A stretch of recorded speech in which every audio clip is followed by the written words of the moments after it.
Hello students, let us continue with the discussion that we had in the previous lecture. We are dealing with Indian economy, module 10, which deals with areas of concern. In the first episode, we had discussed about the importance of labor relations, and then we went on to discuss about the magnitude and the causes for labor disputes, and we had partially covered the aspect of India's policy with regard to industrial relations. The objective of today's lesson is to continue the discussion on industrial labor relations in India. The next aspect is code of discipline. A code of discipline was adopted in 1958 by all the central organizations of employers and workers, and it aimed at preventing and settling industrial disputes on a voluntary basis. The code lays down that there should be no strike without notice, no unilateral action should be taken in connection with any industrial matter, no deliberate damage should be done to plant or machinery, acts of violence, intimidation, coercion or instigation should not be resorted to. There should be no recourse to go slow tactics, and normal work should not be disturbed. In case of disputes, the existing machinery should be utilized with the utmost expedition. The employer should recognize the majority union in the establishment and frame a grievance procedure.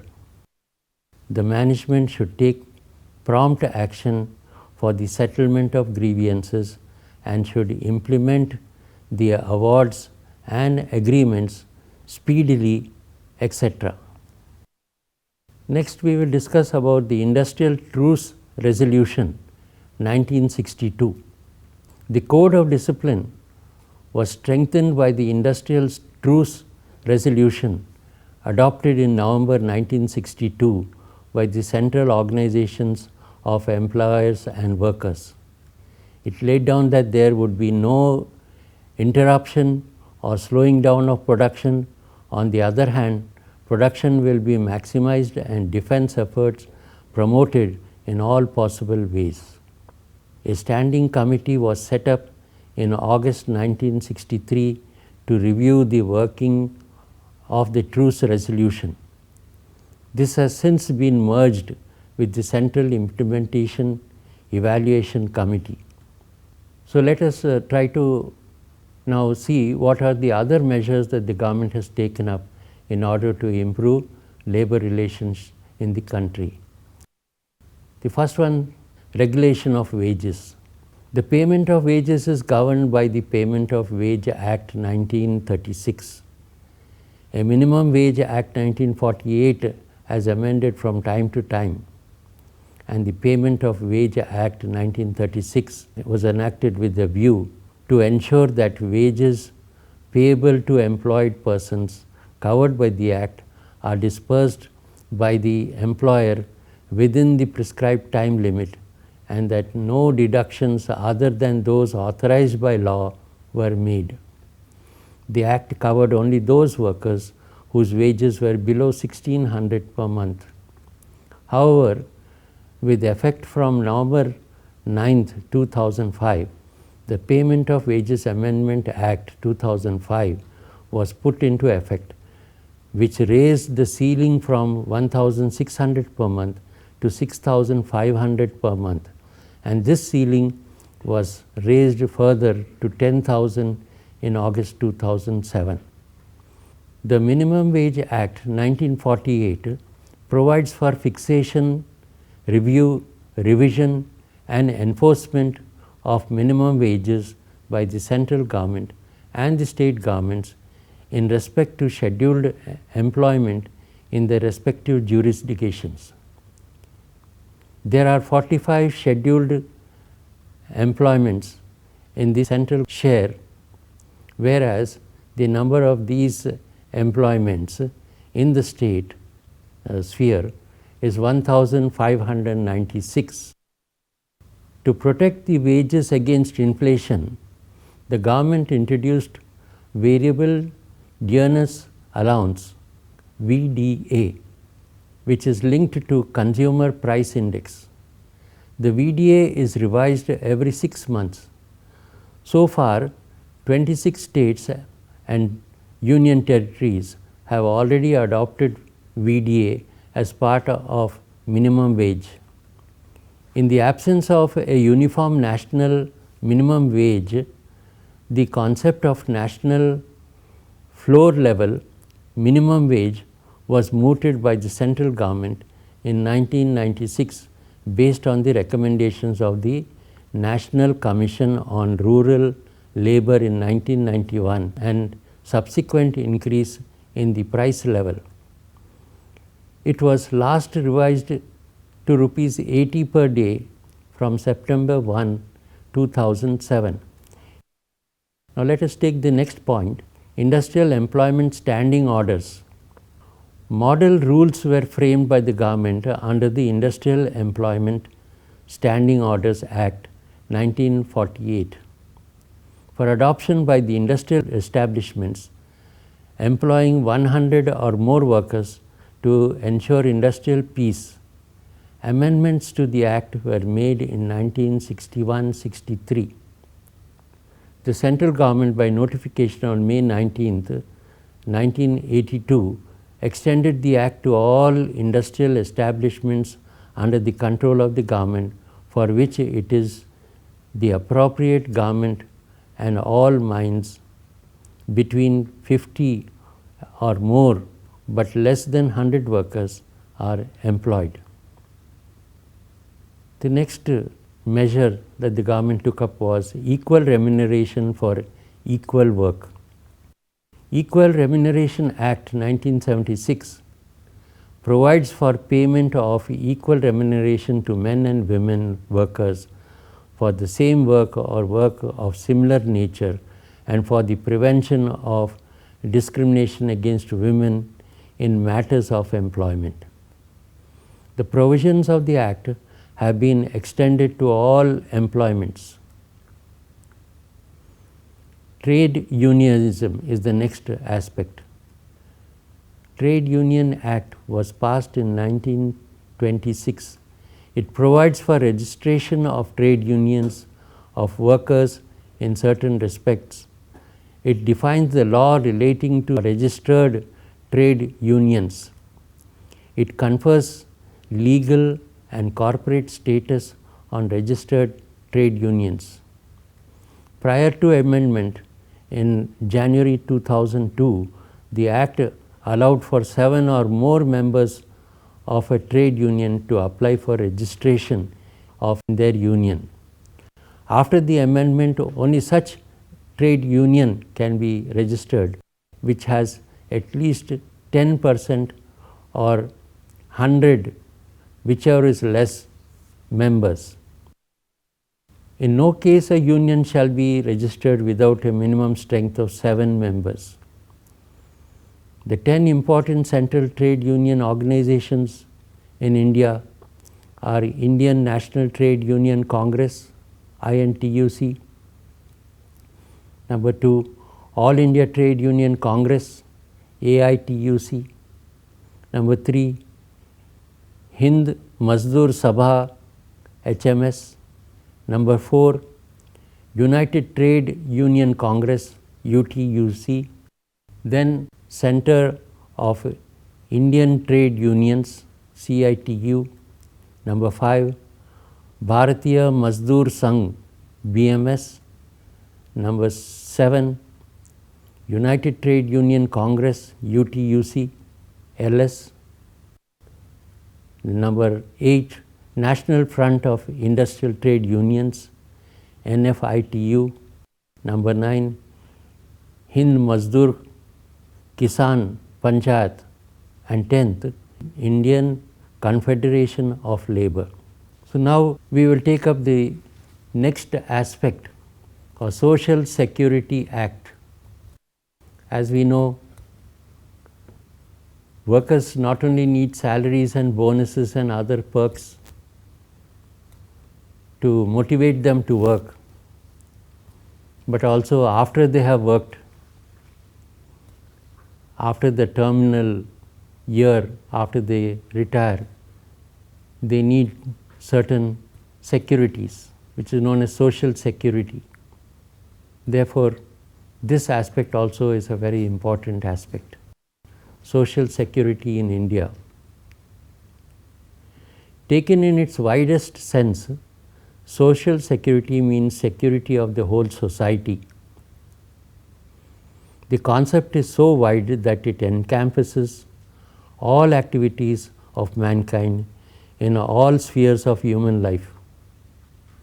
However, the term as commonly used connotes measures for economic security only under government auspices, and such economic security in underdeveloped countries like India does not extend to all members of the society, but only to some restricted classes of people like industrial labor, government employees, etc. A coverage of the programs under social security would be clear from the following definition put forward by Lord William Beveridge.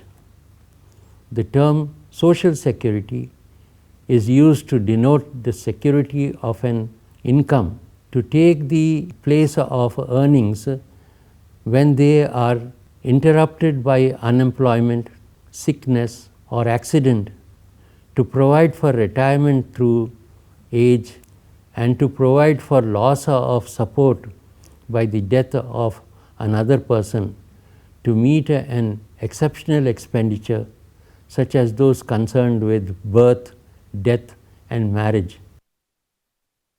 Social security measures involve providing cash payments to the persons and families of a specified class whose income from earnings had been reduced drastically or ceased temporarily or permanently.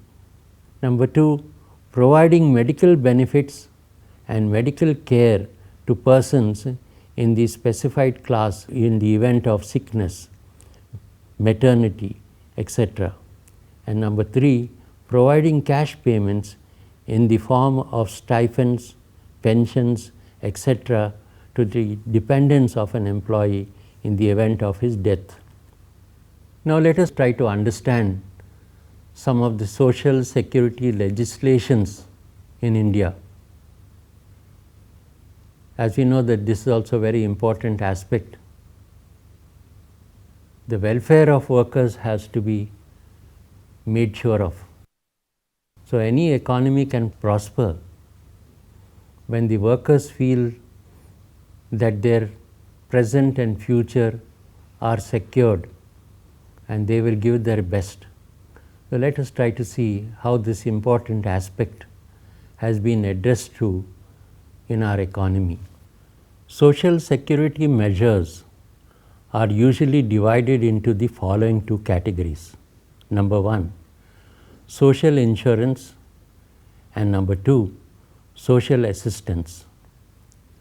Social insurance schemes are usually financed through contribution by the employees, employers, and the state. The benefits to insured persons are linked to their contributions.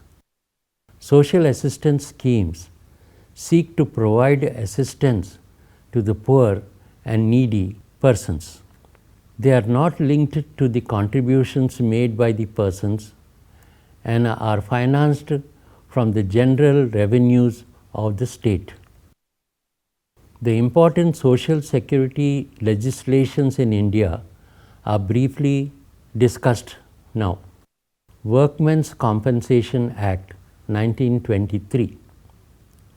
We begin with social security in India with 1923, when Workmen's Compensation Act was passed.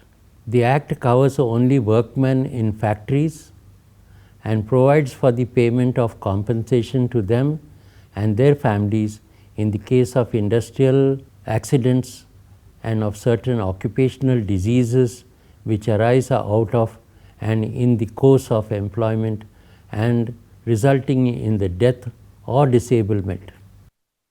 The act is very wide in coverage and covers many diverse industries including mines, factories, transport, plantation, construction activities, electricity generation, etc.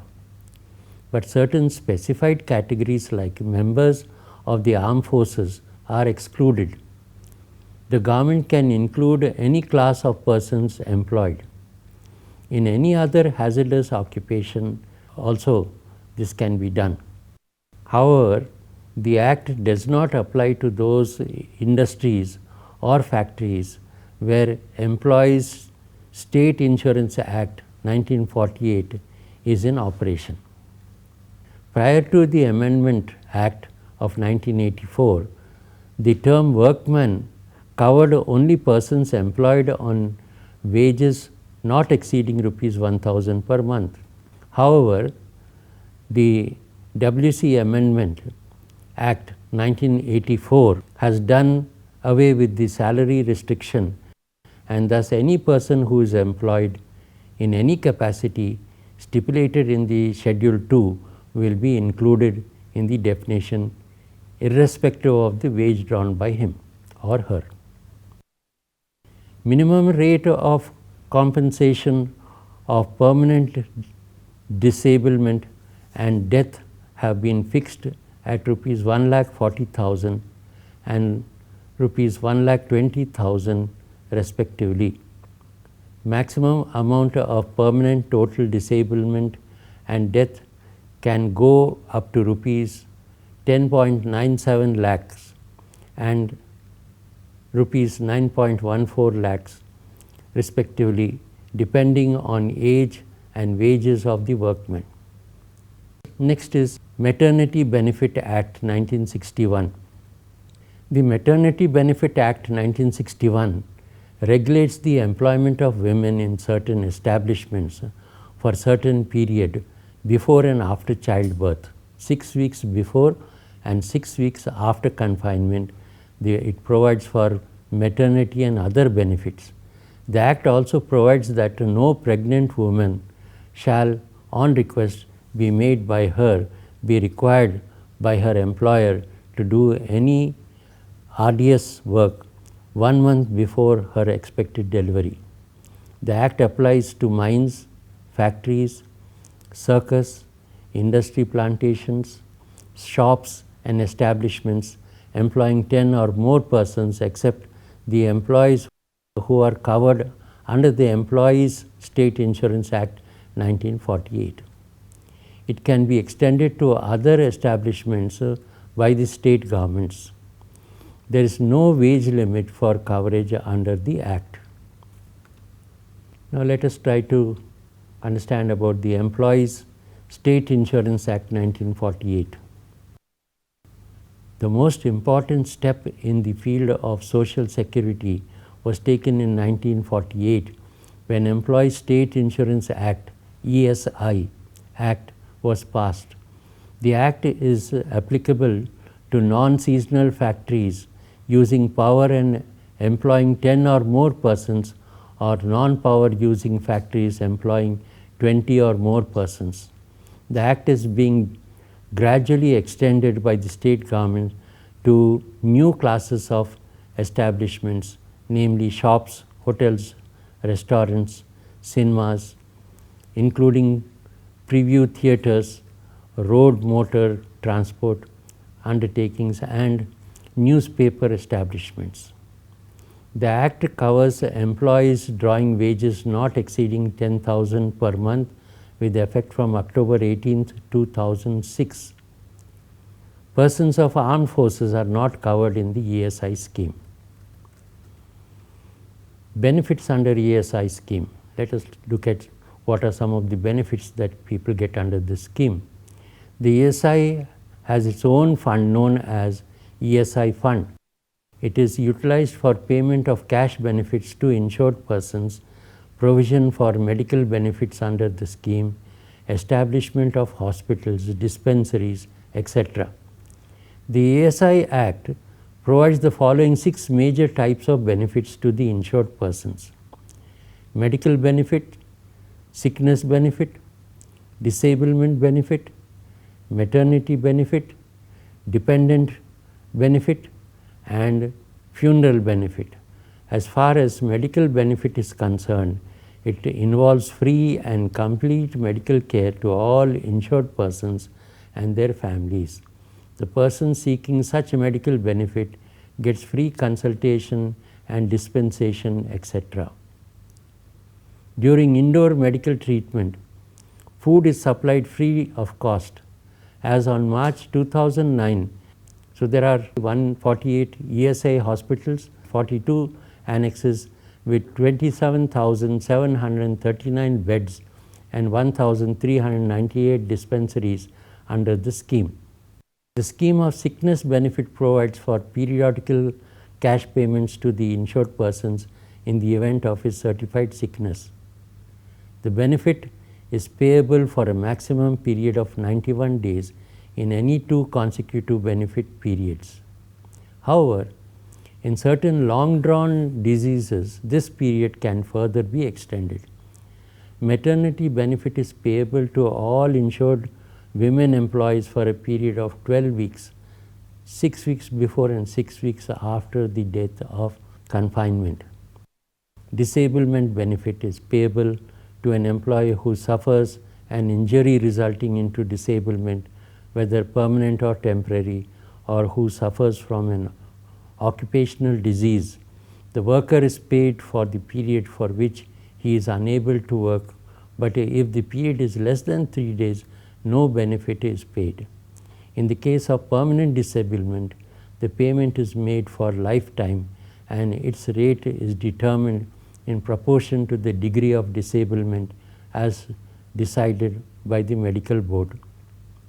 Dependence benefit is paid to the dependents of the employees in the event of an employment injury resulting in the death of employees. The dependents include the widow, minor children, and parents of the deceased. Funeral benefit comprises the payment towards the expenditure on the funeral of the deceased insured person and is payable to the eldest surviving member of his family. Now let us summarize what we have learned today. We had started with the continuation of India's policy with regard to labor disputes. Then we have gone on to see what are some of the security measures in our country and the security legislations. And in addition to this, we have tried to see what are the benefits that flow to different classes of people through these legislations. Take some questions which will help you to assess yourself. Number 1, critically examine the Indian policy with regard to labor relations in India. Number 2, what is meant by social security? What are the measures that government has resorted in order to ensure social security? Number 3, critically evaluate the social security measures taken up in our country. You can refer to the following books: Indian Economy by Rudradatta and Sundaram, Chand and Company, and Indian Economy by Mishra and Puri, Himalayan Publications.